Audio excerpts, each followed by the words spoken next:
Welcome to Comic Power.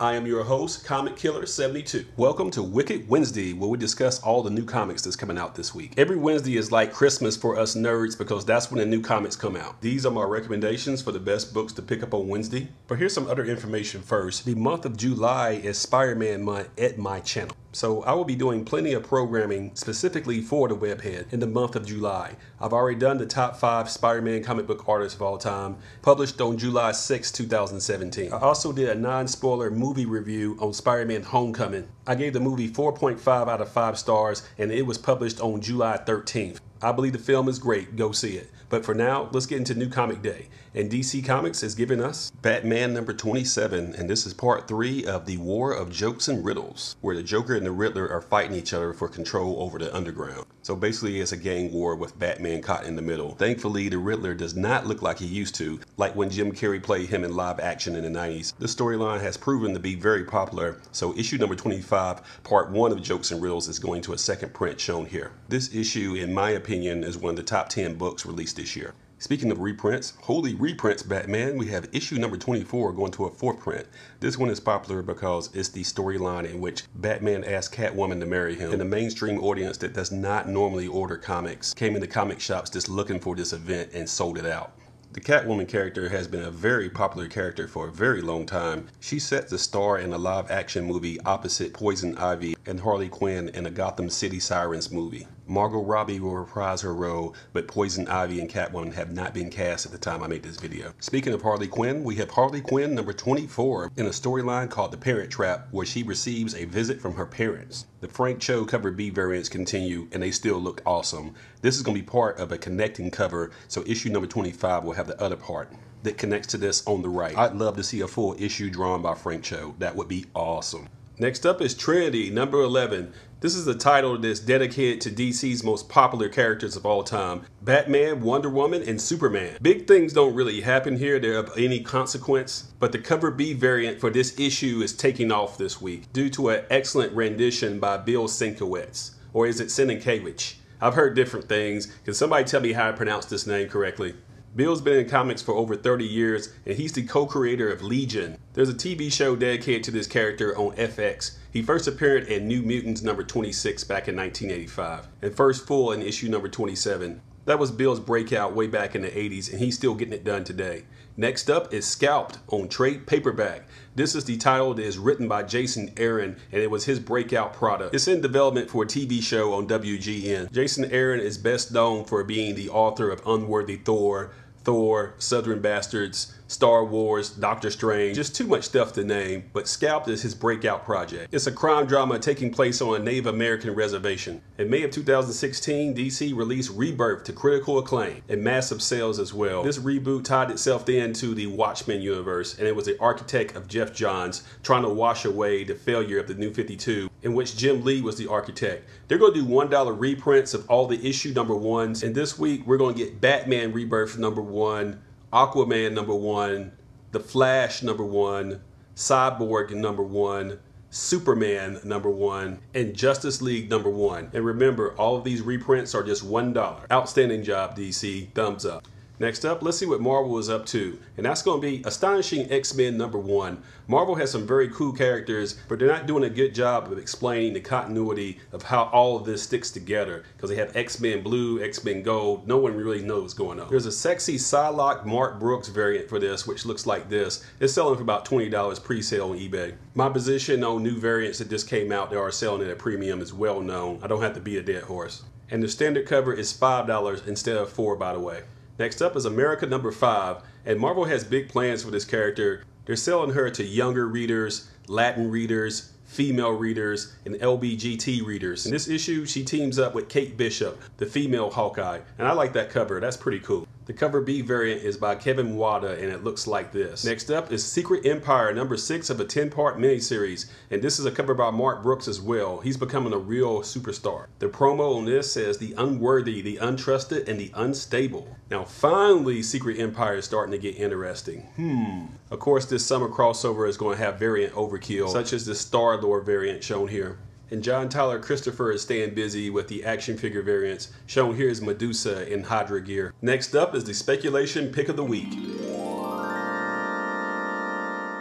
and that's going to be Darth Maul number 5. And this is the finale of his solo miniseries, which establishes some backstory on who the character is and his motivations, which was never thoroughly explained in the prequels. He was in the movies for such a short period of time anyway. It was really a shame they didn't use the character right. Like all the other Star Wars titles that Marvel was handling, it's been excellent in terms of story and art. It's really solid. I've been very critical of Marvel lately, but when they do good work, I will definitely pat them on the back like I'm doing here. Next up is our report on independent comics and small publishers.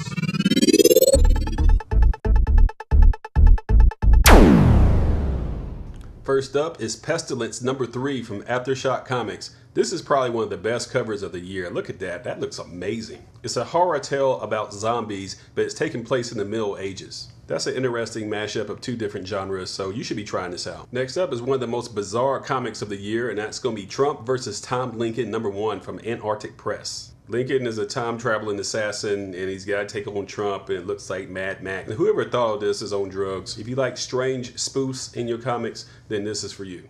Next up is Sisters of Sorrwo number 1 from Boom Studios. It's a story of some women that run a non-profit women's shelter. They dress up like nuns and hunt down abusers that have escaped justice. Hey, it's nuns with guns. How can you not like that? There's also a Valentine Delarendo cover. He's the artist on Bitch Planet, and it looks like this. His style is influenced by grindhouse B movies of the 1960s and 70s. Next up, and also from Boom Studios, is Destroyer number 3 of a 6-part miniseries, and it's been one of my favorite books of the year, no doubt. It's the story of the last descendant of Frankenstein, who's an African-American woman named Josephine Baker, shown here, and when her son is killed in a police shooting, she uses technology to bring him back. The Frankenstein monster is also out there, and he's coming back to civilization after nearly 150 years. This is a great update to the Frankenstein genre. 5 stars all around.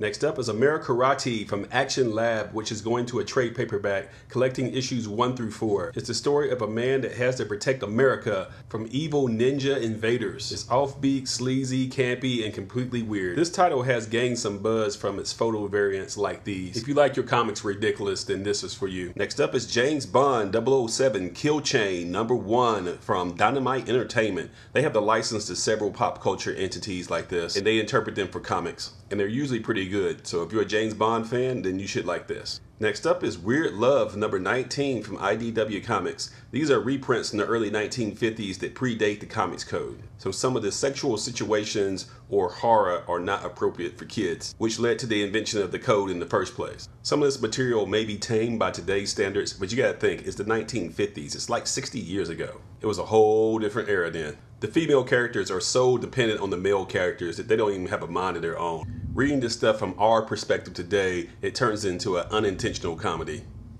Next up, and also from IDW Comics, is Rom vs. Transformers number 1. Hasbro has several properties besides the Transformers and G.I. Joe that they want to turn into movies, and Rom is one of them. Some people think that Rom is a Marvel character, but he's not. He was just licensed to Marvel and had a nice run in the late 70s to early 80s. So Marvel doesn't own Rom, but they do own the Space Knights. So they can't call Rom Space Knight when they make a movie, because that belongs to Marvel. So not only will the CGI be crazy expensive, they can't use the Space Knight name or the supporting characters in that universe, because they're Marvel properties. So the best thing they can do is try to tie him to the Transformers universe, which they do own. So they're smartly doing that here. And by the way, Rom is on the cover of the new Overstreet price guide. This just came out this week as well. They update this every year, and if you have key back issues that are older, then this is great for you to have. Newer issues, they're not going to be able to keep up with the newest trends. There's just too much fluctuation for that on newer copies because they haven't settled on a price. Next up is Superb from Lion Forge Comics. They're a new publisher that has comics that emphasize Black and Latino characters. Their product is pretty good, but it has to be more than pretty good to survive in this business because it's so crowded. They should find a breakout hit pretty soon. You just never know what it's going to be. Next up is some imagery that may not be safe for work, and that's going to be Bettie Page number 1 from Dynamite Entertainment. She was one of the most popular pinup girls of the 1950s, and her popularity even rivaled Marilyn Monroe at the time. The only difference is that Betty's material was a whole lot more explicit and risque. She did bondage things, for example, stuff that Marilyn Monroe would never have done, and this is way out there for 1950s America. There's a 2005 movie about her life played by Gretchen Mol as the title character, and part of that film talks about how she became the target of a Senate investigation due to the photos I just showed you. Of course, she was a playmate for Playboy magazine back in 1955 as well. Now here she is in comic book format, and there's a lot of different variants made for this, of course. I wish they could have got Adam Hughes and make one. That would have been tremendous, but the ones they do have are pretty good. Now a moment of silence for this American icon. All right, let's see what Valiant is up to. They always deliver quality product, including Britannia, We Who Are About to Die, number 4 of a 4-part miniseries. Written by acclaimed writer Peter Milligan, this is the wrap-up of the second Britannia miniseries. It's the story of life in the Roman Empire in the 60s AD, mixing some science fiction with some real-life historical fact. Next up is Ninjak, the 7 Blades of Master Dark on trade paperback, collecting that whole story arc. Think of Ninjak as James Bond meets Batman meets Daredevil. The writing and the art is some of the best in the business here. Next up is Secret Weapons number 2 of a 4-part miniseries. It's a spin-off of the Harbinger series. I named issue number 1 of this the pick of the week for June 28th. So for a full breakdown on what's going on, go watch that video. There's 5 different variants for this, including the Margaret Savage variant shown here. Of course, New Comic Day is not complete without entries from Image Comics. First up is Curse Words number 6. This is the start of a new story arc, and Charles Soule has a big imagination to think up some crazy stuff like this. It's a nice mix of science fiction, horror, and some humor in it.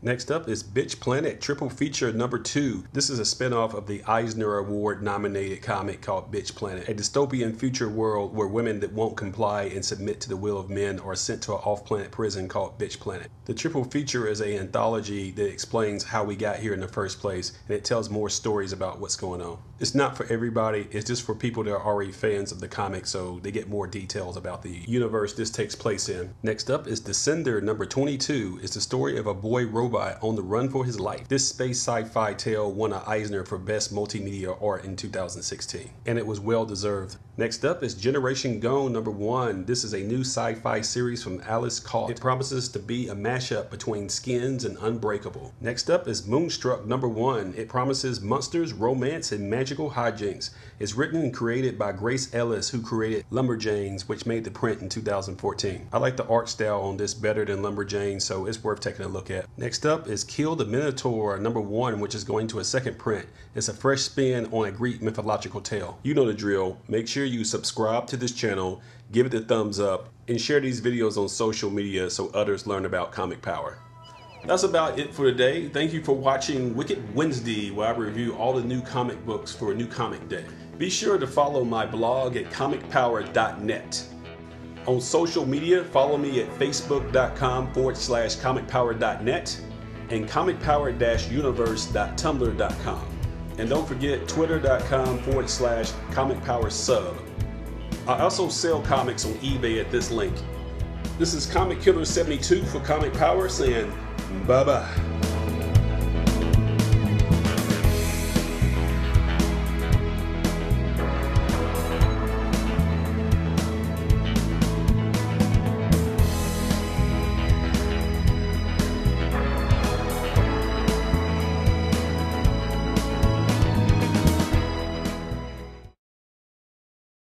And don't forget to share this video, click on subscribe, give it a thumbs up, and tell everyone you know about this channel to help it grow. Thank you for your support.